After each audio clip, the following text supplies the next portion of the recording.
You ask Tiger to solve. This deals with linear equations with one unknown.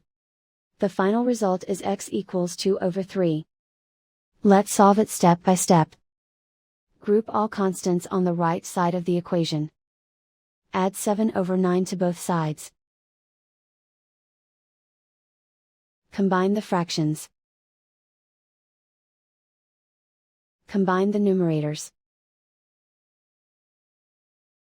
Reduce the zero numerator. Simplify the arithmetic. Find the lowest common denominator. Multiply the denominators. Multiply the numerators. Combine the fractions. Combine the numerators. Isolate the x.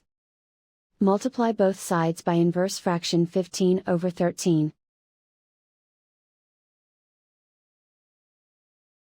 Group like terms.